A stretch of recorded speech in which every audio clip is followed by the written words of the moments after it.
여러분, 우리가 교회를 다니지 않으며 또 신앙생활을 하지 않는 사람이라 할지라도 교회의 절기나 그 문화에 대해 어느 정도 알고 있는 것들이 있지요. 첫 번째는 예수님의 성탄입니다. 이제 곧 오겠지요. 올해도 주님의 이 땅에 오신 그 성탄, 크리스마스 트리로 인하여서 또 연말에 그런 분위기 때문에, 그러나 주님의 그 오심 성탄에 대해 사람들이 알고 또 지냅니다. 그리고 예수님의 두 번째가 십자가입니다. 예수님께서 사람들의 죄 때문에 십자가를 지셨다더라. 그래서 예수님께서 이 십자가에 관련된 것들, 그것을 믿지 않고 또 관심이 없을지 할지라도 그 내용들을 알고 사람들이 지내고 있습니다. 그래서 십자가는 교회의 상징이죠. 그리고 마지막으로 예수님의 부활입니다. 예수님께서 십자가에 돌아가셨는데 부활하셨다더라 라고 하면서, 특별히 이제 부활절에는 우리가 달걀을 삶아서 어떤 그런 부활의 의미를 이렇게 되새겨 보기도 하는데요. 사실은 그 지난주에 제가 또 말씀을 못 드렸어요. 왜냐하면 갑자기 좀 세운 계획이 있다 보니까. 그 사진을 좀 보여주시면은 그 제가 속한 그 국제기아봉사단에 운영하는 고아원 두 곳이 있는데, 거기에 이제 저희가 주중에 이게 주일날 결정이 아니고 좀 하루나 이틀 지나서 고민하다가 이렇게 해가지고 그곳에 그 부활절 그 달걀 이렇게 만들 수 있도록 저희가 오크로 한번 그 30알 삶을 때 5시간 걸리는데, 그래서 이틀간 삶아가지고 한 2판 정도를 한 100알 정도 삶아서 보내고, 그다음 생달걀도 좀 보내고 해서, 그래서 이렇게 달걀 세트를 또 이렇게 보내가지고 이렇게 사진 찍어서 보내왔습니다. 예. 다음에는 같이 갔으면 좋겠네요, 여러분들하고. 예, 그래서 고아원에 이렇게 달걀을 또 보내기도 했습니다. 이렇게 부활절 이렇게 보내면서 우리가 어떤 의미를 두고 또 이렇게 그 달걀을 통해서 부활절의 어떤 의미를 또 알리기도 합니다. 여러분 어떨까요? 사람들은 주님의 부활을 믿을까요, 믿지 않을까요? 나 이거 한번 그거 하고 싶어. 믿는 사람 안 믿는 사람 한번 손 들어보라고 물어보고 싶어. 주님의 부활을 믿는가 믿지 않는가 이런 것들, 그렇죠? 아마 무기명 투표하면 여기 계신 분들 중에도 물론 그런 분 안 계시겠지만, 내가 예수를 믿지만 솔직히 부활을 못 믿겠다라고 할 수도 있을 것 같다는 생각도 들어지기도 합니다. 왜냐하면 모르겠어요. 어찌됐든 그 상황 가운데 있기 때문에, 우리가 살아가는 상황 가운데 있기 때문에 부활을 믿는 것 또 믿지 않는 것, 믿으면 감사한데, 그죠? 믿지 않는 우리의 또 삶도 보게 됩니다. 사실 성경의 어떤 그 배경이 된 당시에도 부활을 믿지 않는 사람들이 있었어요. 고린도전서 15장 12절에 보면, 그리스도께서 죽었다 가운데서 다시 살아나셨다 전파했거늘 너희 중에 어떤 사람들은 어찌하여 너 죽은 자 가운데서 부활이 없다 하느냐라고 고린도전서 15장 12절에 되어 있어요. 여러분, 당시는요 헬라 사상과 철학이 지배하는 헬라 문화권이었어요. 그러니까 몸은 영혼의 감옥이라는 철학자 플라톤의 말을 믿는 거죠.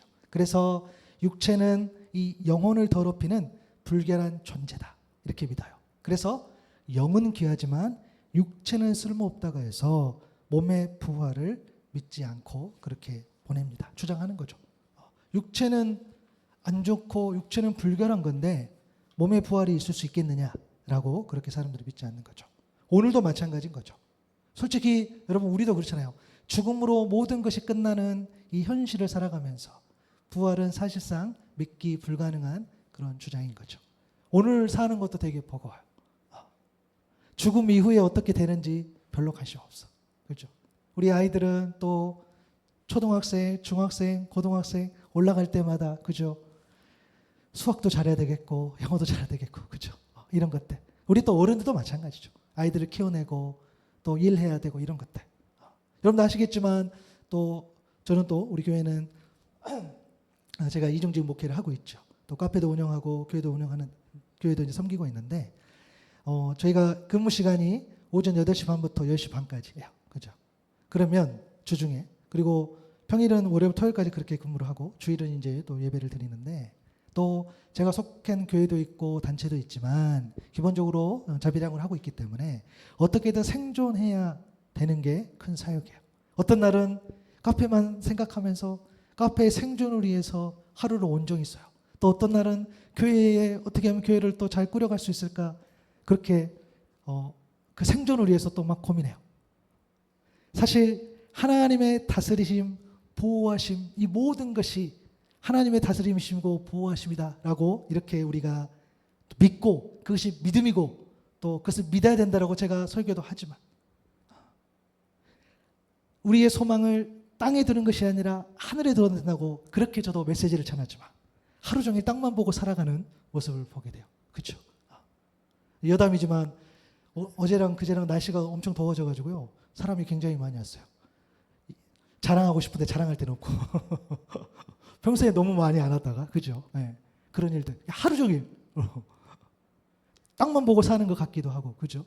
이런 어떤 살면서 과연 예수님의 부활이 이런 나도 하나님의 말씀을 전한다고 하는 그런 역할을 감당하는 자도 저도 예수님의 부활에 대해서 잊고 살고 또 예수님의 부활이 내 삶 가운데에 얼마나 영향이 있을까라는 생각을 하고 살아가는 거죠. 마치 부활은 저 멀리 있는 것, 또 죽음 이후에 아직 나와나 상관없는 일, 또 그 영향이 나에게 얼마나 있는 건지, 또 나에게 어떤 영향을 주는 건지라는 그런 것들을 우리가 인식하지 못한다고 한다면 지금 우리에게 다가오는 일처럼 느껴지지 않을 때가 있는 거죠.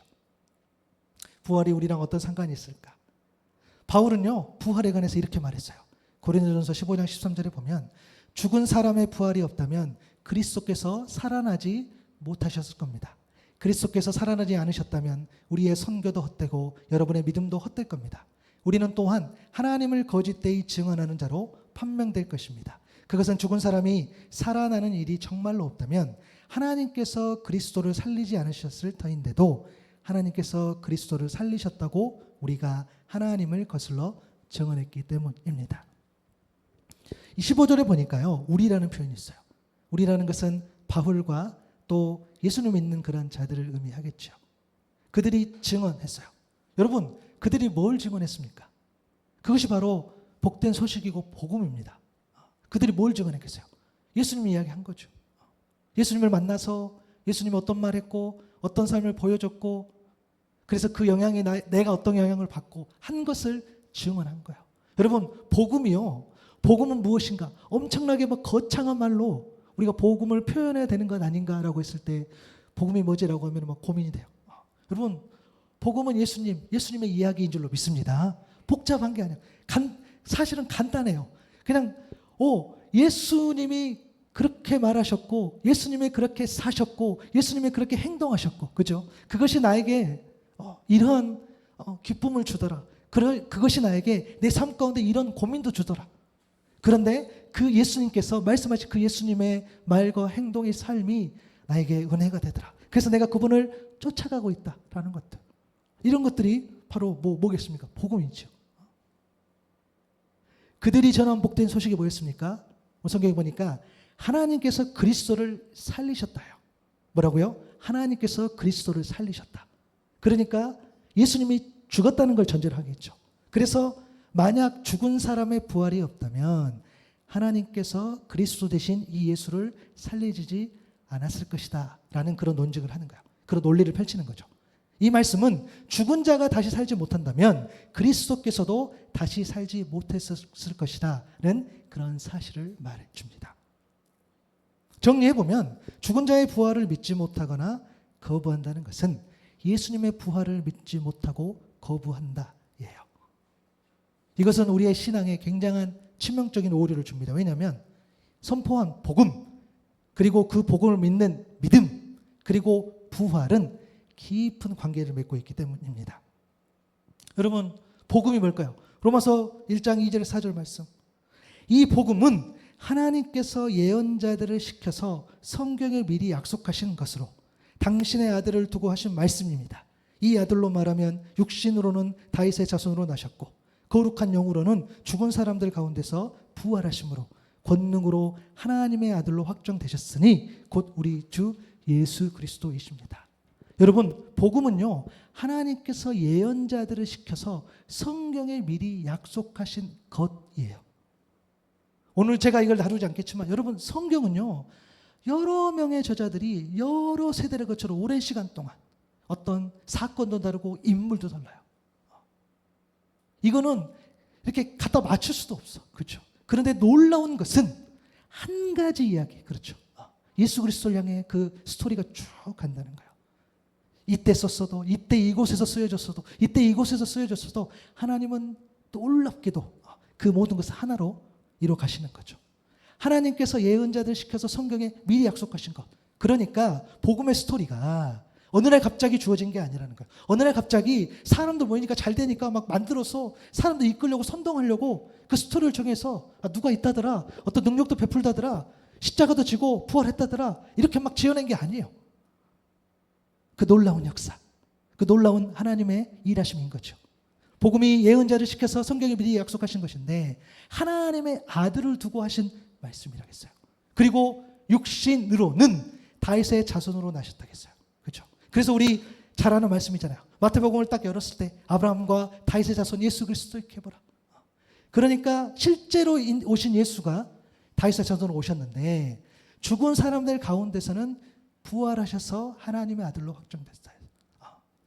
그 예수가 죽었어. 그런데 부활하셔서 하나님의 아들로 확정됐다는 거예요. 그러니까 복음이라는 것이 하나님의 아들에 관한 이야기인데 이 땅에 오셨고 십자가 못 박혀 죽으시고 3일 만에 부활하셨는데 그분이 바로 예수 그리스도시다라는 거예요. 이게 복음이라는 거예요. 복음이 어느 하나를 이야기한 것이 아니라 전부 다 연결되는 거죠. 예수님이 이 땅에 오셨고 십자가 못 박혀 죽으셨고 3일 만에 부활하셨어.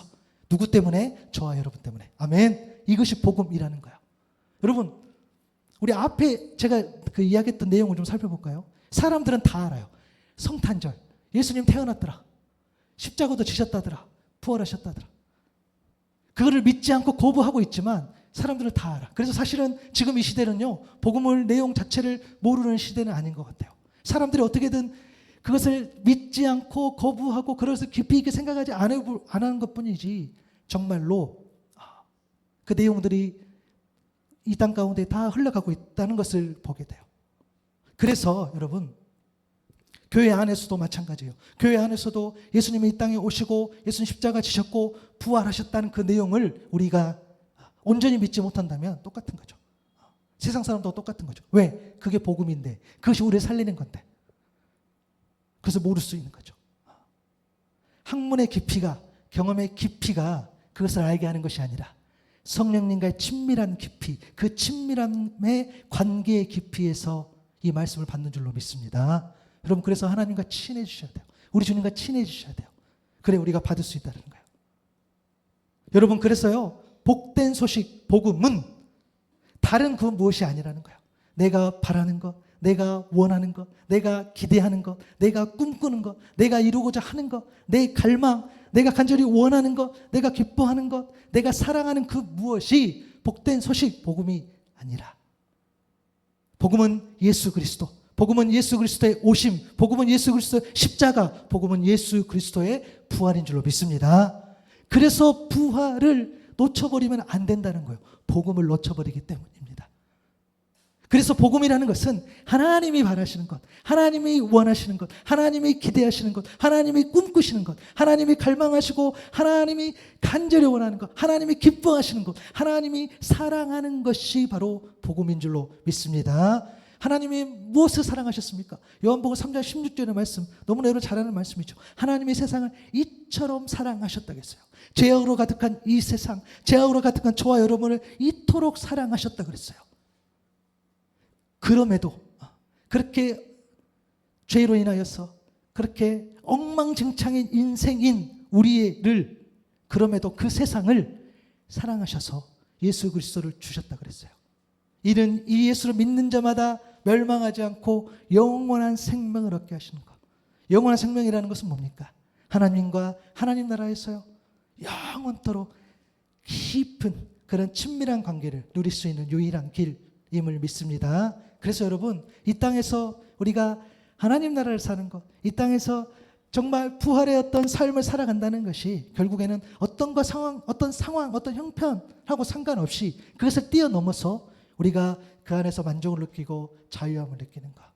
오늘 이 시간이 여러분 가운데에 친밀함과 자유함을 회복하는 시간이 될 수 있기를 바랍니다. 물론 기대하셔야 돼요. 왜? 예배 후에 맛있는 걸 먹어. 그래, 그런 기대가 우리 안에 있지만 그런 육의 양식을 먹는 기대함이 있지만 우리 가운데에 우리를 충만하게 하는 그런 영의 양식을 우리가 기대하는 거죠. 그래서 영원한 생명을 얻게 하려 하시는 것이 하나님이 기뻐하시는 것. 이 복음을 통해서 우리로 하여금 얻게 하고 싶은 것.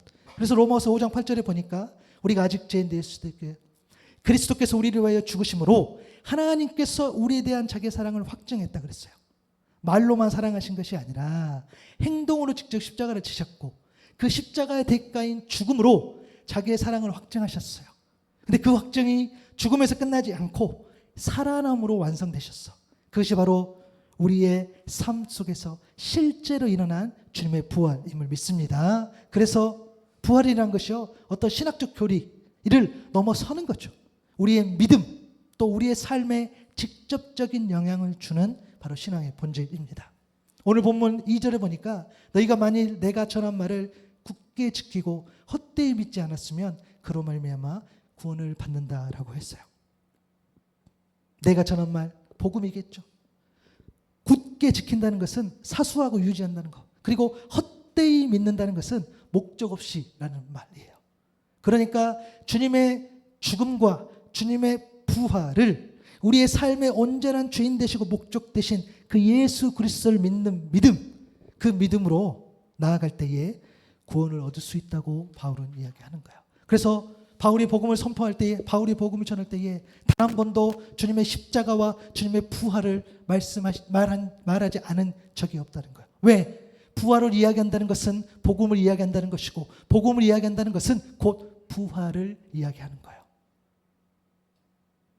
복음의 핵심, 우리 죄를 위해 죽으신 예수님의 죽음과 우리를 다시 살리기 위해 살아나신 예수님의 부활, 이 복음의 핵심을 붙잡을 수 있기를 바랍니다. 우리가 붙잡고 있는 예수님의 부활, 실제 삶의 현장에서 일어났다는 거예요. 하나의 체험인 거죠. 우리의 어떤 현실적 토대 위에 생겨났어요. 그 증거가 바로 뭡니까? 예수님의 삶이라는 거예요. 오늘 본문 3절과 4절에 보니까 내가 받은 것을 먼저 너희에게 전하였느니 이는 성경대로 그리스도께서 우리 죄를 위하여 죽으시고 성경대로 죽으셨어요. 그리고 장사 지낸 바 되셨다가 성경대로 사흘 만에 다시 살아나셨어요. 예수님의 복음 자체이기 때문에 예수님의 삶이 곧 복음인데 예수님은 성경대로 죽으시고 성경대로 살아나셨습니다. 아멘. 이것이 우리가 붙잡아야 될 거예요. 예수님은 이 땅에서 여기에서, 그죠? 우리가 살아가는 이 삶 속에서 성경대로 죽으시고 성경대로 살아나셨습니다. 여러분, 이사야서 53장 3절에서 7절인데요. 이 그가 누군지 한번 잘 생각해 보세요. 그는 사람들에게 멸시를 받고 버림을 받고 고통을 많이 겪었어. 그는 언제나 병을 앓고 있었어요. 사람들이 그에게서 얼굴을 돌렸고 그가 멸시를 받으니 우리로 덩달아 그를 귀하게 여기지 않았어요. 그는 실로 우리가 받아야 할 고통을 대신 받고 우리가 겪어야 할 슬픔을 대신 겪었어요. 그러나 우리는 그가 징벌을 받아서 하나님에게 맞으며 고난을 받는다고 생각했어요. 그러나 그가 찔린 것은 우리의 허물 때문이고 그가 상처를 받은 것은 우리의 악함 때문이에요. 그가 징계를 받음으로써 우리가 평화를 누리고 그가 매를 맞음으로써 우리의 병이 나았어요. 우리는 모두 양처럼 길을 잃고 각기 제 갈 길로 흩어졌으나 주께서 우리 모두의 죄악을 그에게 지우셨어요. 그는 굴욕을 당하고 고문을 당하였으나 아무 말도 하지 않았어요. 마치 도살장으로 끌려가는 어린 양처럼, 마치 털 깎는 사람 앞에서 잠잠한 암양처럼 끌려가기만 할 뿐 아무 말도 하지 않았던 그. 여러분, 이 말씀은요, 이사야 선지자가 주전 8세기에 선포했던 말씀. 그러니까 이 예언은 거의 1000년 가까운 시간, 거의 수백 년이 지나서 구원자 되신 예수님에 의해서 하나도 빠짐없이 십자가를 통해서 이 성경대로 완벽하게 성취됐다는 거예요. 그때 그 예언이 실제로 우리의 삶 속에서 성경대로 일어났어요. 성경대로 죽으셨다는 거죠. 또 해볼까요, 여러분? 더 오래된 말씀도 있어요. 창세기 3장 15절의 말씀이에요. 내가 너로 여자와 원수가 되게 하고 내 후손도 여자의 후손과 원수가 되게 하리니 여자의 후손은 내 머리를 상하게 할 것이요 너는 그의 발꿈치를 상하게 할 것이니라 하시고, 이 말씀은 대부분의 성경학자들이 이렇게 해서 그래요. 너는 우리를 죄악의 길로 인도하는 사단이에요. 여자의 후손은 예수 그리스도. 발꿈치를 상하게 할 것이라는 것은 예수님의 고난, 십자가의 죽음을 의미해요. 하지만 완전한 치명상을 입은 그런 아픔은 아니에요. 그런 고난은 아니에요. 그러나 고난은 있는 거죠. 머리를 상하게 한다. 그 여자의 후손이 그 사단의 머리를 상하게 할 것이다. 치명상을 입을 것이다. 예수님의 부활을 통해 사단의 사망 권세를 완전하고 완벽하게 깨트린다. 뭘로? 부활을 통해. 그래서 성경대로 죽으시고 성경대로 살아나신 줄로 믿습니다. 단 한 개도 빠짐없이. 그렇죠? 그랬다더라가 아니에요. 어디서 들은 게 아니에요.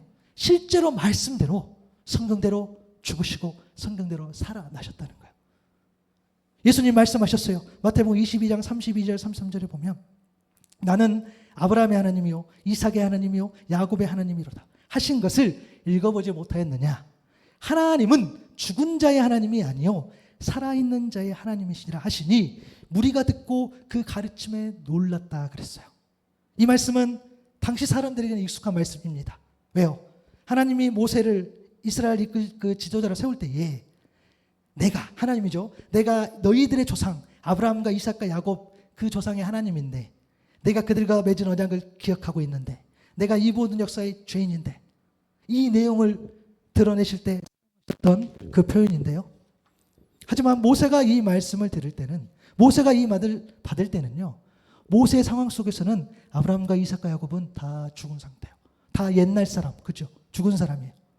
그러나 하나님의 상황 속에서는 다르다라는 것이 예수님의 가르치심입니다. 하나님은 죽은 자의 하나님이 아니요 살아있는 자의 하나님이시니라. 하나님이 살아있는 자의 하나님이시라는 그 말씀은 하나님은 하나님의 자녀들에게 참된 생명을 주시고 그들과 친밀하게 교제하시는 분. 왜요? 하나님은 영원한 진무이기 때문에 그 생명을 구원하시고 부활시켜서 함께 살아간다는 의미인 거죠.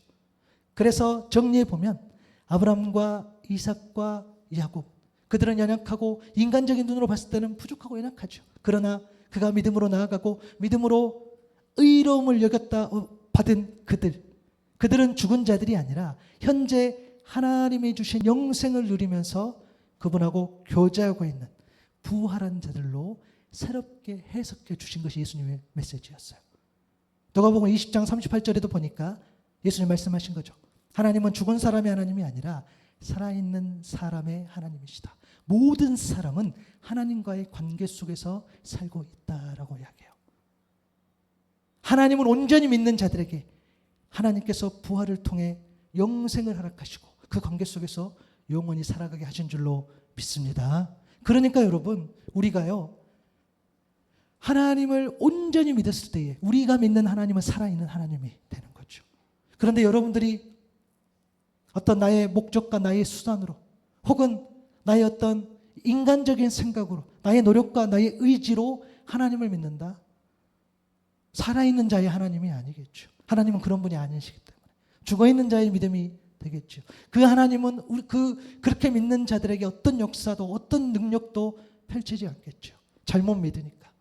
하나님이 우리에게 원하시는 것은 정말 깨끗하고 순수한 믿음. 나 같은 자도 사랑하신다는 그 믿음. 나같이 연약한 자도 하나님 앞에 나아갔을 때에 나를 살려주시겠다는 그 믿음.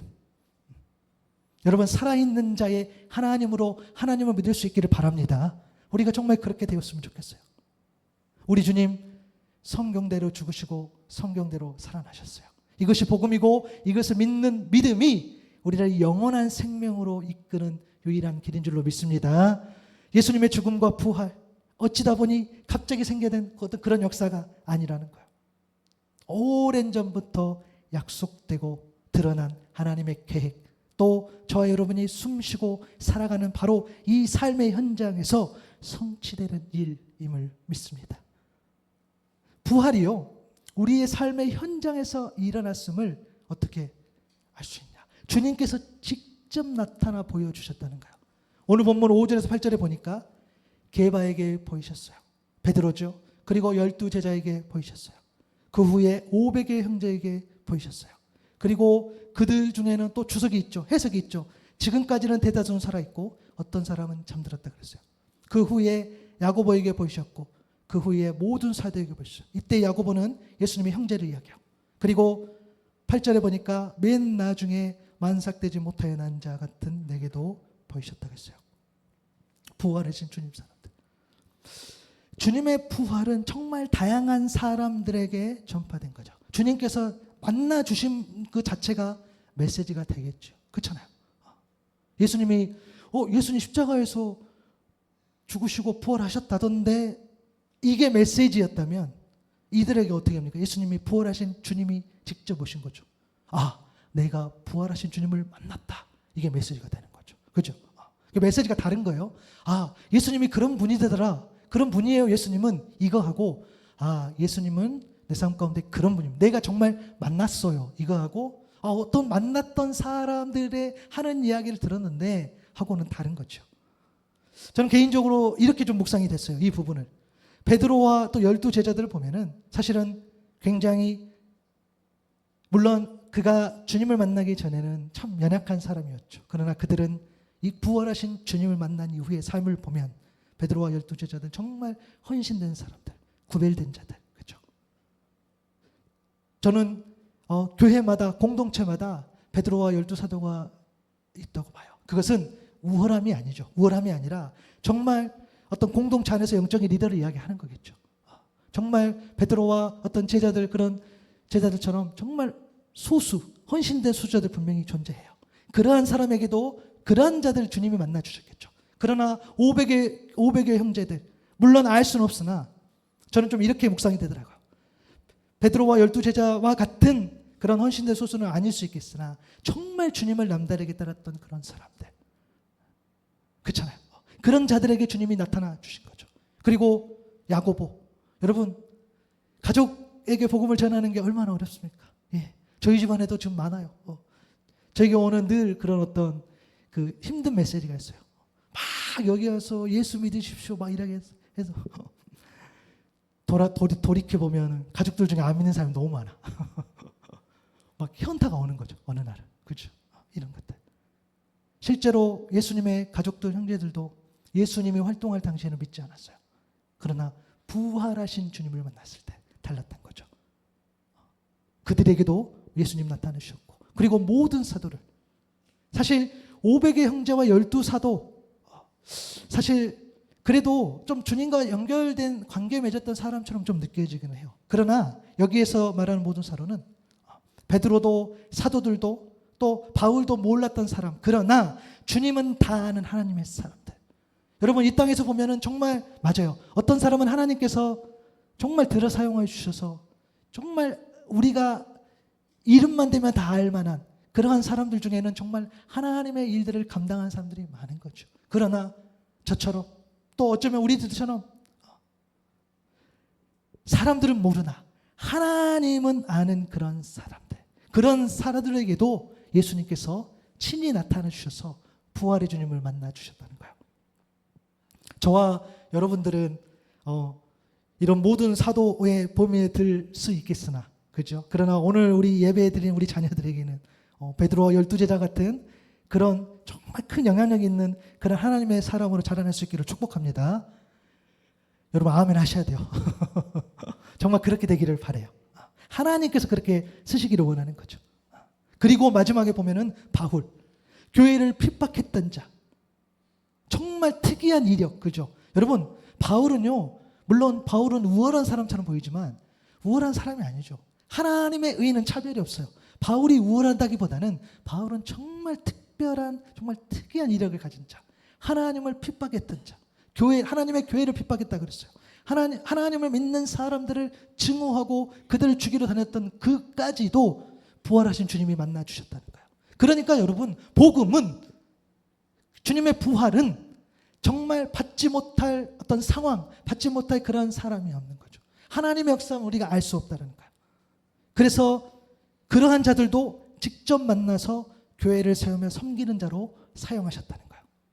부활하신 예수님께서 이렇게 다양한 사람들을 만나주신 이유는 예수님의 부활의 삶이 또 그 능력이 그 영적인 영향력이 우리의 이 평범한 일상에서부터 시작되어야 하기 때문입니다. 그것이 주님의 뜻인데요. 고린도후서 5장 15절 말씀입니다. 한번 우리 같이 한번 읽어볼까요? 시작. 그런데 그리스도께서 모든 사람을 대신하여 죽으신 것은 살아있는 사람들이 이제부터는 자기들 스스로를 위하여 살지 않고 자기들을 대신하여 죽으셨다고 살아나신 그를 위하여 살게 하려는 것입니다. 아멘. 여러분, 우리 주님이 성경대로 죽으시고 성경대로 살아나신 것은 다시 죄악이 가득한 나를 위한 그런 삶이 아니라 사단 권세를 무너뜨리고 부활하셔서 영원한 생명의 길을 여신 그 예수님, 그 복음 자체이신 주님을 위하여 살게 하려는 것임을 믿습니다. 여러분, 그래서 부활의 신앙은요, 예수님이 그러신 것처럼 우리 또한 성경대로 죽고 성경대로 살아나는 것입니다. 아멘. 부활의 신앙은 성경대로 죽고 성경대로 살아나는 것입니다. 성경대로 죽는다는 것은 뭐죠? 예수님이 성경대로 십자가를 통해 우리의 죄를 깨끗하게 해주신 것처럼 우리 또한 성경인 하나님의 말씀 앞에 우리의 죄를 가져가 우리의 죄를 죽이는 거죠. 우리의 죄악을 씻고 우리의 어둠을 말씀의 빛으로 환하게 비추는 거죠. 여러분, 어둠을 쫓아내는 방법은 빛으로 가는 방법밖에 없어요. 다른 방법이 없어. 환한 곳으로 가야 돼요. 그 어둠이 물러나는 거야. 여러분의 죄악들, 여러분의 연약함들, 여러분의 부족함들을 여러분 어떻게 드러내실래요? 여러분은 강 목사가 제가 믿음이 좋은 줄 아실 거 아니야. 물론 몇 분은 그렇게 안 볼 수도 있지만 열심히 감추고 있으니까 모를 수 있죠. 그렇죠? 여러분은 저의 죄악을 알 수 없어. 왜? 제가 감추면 몰라. 그러나 우리의 죄악은 어떻게 할 수 있죠? 말씀 앞에 나가. 말씀 앞에 여러분, 여기 주중에 사람이 많이 오지 않죠? 거의 없죠. 한 번씩 올라올 때마다 제가 힘들 때가 있어요. 이제 올라오면 그런 죄악들이 막 생각나. 그죠? 너무너무 괴로울 때가 있어요. 그래서 때로는 못 올 때도 있어. 그죠? 하나님, 이곳에서 내가 예배하고 준비하고 이곳에서 내가 기도를 쌓고 하는 공간이라 할지라도 올라올 때마다 생각나. 그래서 올라오기를 주춤할 때도 있어요. 그와 같은 거죠. 말씀 앞에서 내 속사람을 죽이고 말씀 앞에서 내 자아를 죽이고 말씀 앞에 나를 완전히 굴복시켜야 하고 말씀은 나를 채찍질하는 거. 이것이 성경대로 죽는다는 거예요. 디모데후서 3장 16절 17절의 말씀처럼 모든 성경은 하나님의 감동으로 된 것으로, 하나님의 감동으로 됐다는 말은 하나님께서 숨을 불어 넣어주셨다라고 해석할 수 있어요. 하나님께서 숨을 불어 넣으신 것처럼 그것으로 교훈과 책망과 바르게 함과 의로 교육하기에 유익하니 이는 하나님의 사람으로 온전하게 하며 모든 선한 일을 행할 능력을 갖추게 하려 함이라는 거예요. 모든 선한 일은 뭡니까? 성경 안에 있는 일, 성경이 명령한 일, 성경이 기뻐하는 일, 말씀 안에 있는 일, 말씀이 명령하는 일, 말씀이 기뻐하는 일. 이것이 바로 성경대로 죽는 삶인 거죠. 성경대로 살아난다는 것은 예수님이 영광의 몸으로 부활하셔서 하나님의 보좌 우편에 앉아 영원토록 함께 하신 것처럼 우리 또한 말씀으로 새로워지고 말씀으로 살아있는 우리 주님과 교제를 이어가고 말씀의 능력으로 살아가는 거겠죠. 고린도후서 5장 17절의 말씀처럼 누구든지 그리스도 안에 있으면 그는 새로운 피조물이라는 거예요. 옛 것은 지나갔습니다. 보십시오. 새 것이 되었다는 거예요. 내 힘과 내 능력으로 새로운 사람이 되는 것이 여러분 아니에요. 에이, 정신 차려보자. 내가 지금까지 좀 별로인 인생이었으니까 내가 내 노력으로 내 의지대로 정신 차려 살아보자. 좀 내가 먼지 좀 더 털어내고 좀 새 것으로 살아보자.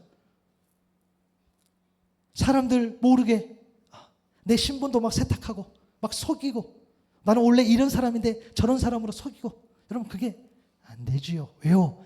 그리스도 안에 있을 때에만 새로운 피조물이라고 말씀하셨기 때문이죠. 주님 안에 있을 때 주님과 친밀하게 교제할 때 새로운 삶, 새 사람으로 거듭나는 겁니다.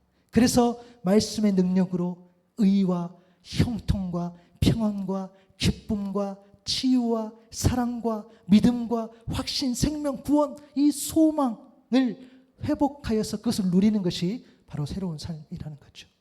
여러분, 우리가 온전히 신앙 안에서 정말 말씀대로 살아낸다는 것은요, 어떤 어마어마한 영향력을 줘. 사람들에게 뭔가를 주는 그런 삶이 아니에요. 여러분이 속한 곳에서 정말 온전한 하나님을 향한 확신으로 살아갔을 때 여러분이 정말 구원의 소망으로 살아갔을 때에, 여러분이 정말 기쁨으로 살아갔을 때에, 여러분이 정말 평안 가운데 살아갔을 때에, 그것이 부활의 신앙으로 살아가는 삶인 줄로 믿습니다. 우리가 정말 만날 때마다, 맞아요, 우리가 한 주 너무 괴로웠고 한 주 너무 힘들었지만, 그러나 나는 다시 한번 주의 주신 그 사랑으로 내가 일어났습니다 라는 고백, 이것이 바로 부활의 신앙을 사는 거겠죠. 사실 주중에 일하면서 어마어마하게 속상한 일이 있었어요. 막 뒷담화를 하고 싶어요. 카페에서 있었던 일인데 원래 여기서 적었어. 근데 지우겠습니다. 근데 그렇게까지는 못하겠어. 너무너무 속상해. 어떻게 막 심지어 CCTV까지 확인했는데 막 거짓말 뭐 이런 일들이 있으면 뭐 속상해요. 그죠? 그런데 그런 일이 우리 생길 때마다, 그렇죠? 만약에 막 나를 힘들게 하고, 내가 만약에 누군가를 막 정죄하고, 물론 누가 잘못했으면 잘못했다고 말할 수 있겠죠. 그러나 우리 모든 인생이 누군가를 정죄하고 누군가를 공격하고 그렇게 살아간다 한다면, 그래서 여러분, 어쩌면 부활의 신앙이라는 것이 이런 거겠죠. 내가 공격을 받았지만 내가 상대방을 다시 공격한다는 것보다는, 내가 다시 공격할 때도 있겠으나 그러나 그 과정 가운데 내가 하나님 앞에 다시 한번 묻고 하나님 앞에 다시 한번 나아가는 것, 이것이 새로운 신앙이라는 거예요. 여러분들께 나아가서 지십시오, 말하지 마십시오, 참으십시오, 제가 이렇게까지는 말 못하겠어요. 저도 자신이 없어요. 늘 말하자요. 우리 아이들 어디서 맞고 오면 참어 이렇게 말 못해. 제가 늘 말하잖아요.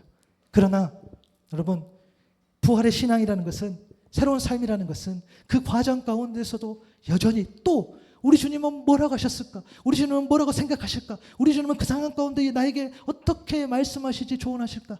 이런 것들. 이것이 바로 성경대로 살아가는 거겠죠. 이러한 세 사람은요, 마지막으로 여러분 이러한 고백을 드릴 수 있는 사람이기를 소망합니다. 나는 사도 중에, 고린도서 15장 9절 10절이죠. 나는 사도 중에 가장 작은 자라. 나는 하나님의 교회를 박해하였으므로 사도라 칭함받기를 감당하지 못할자라.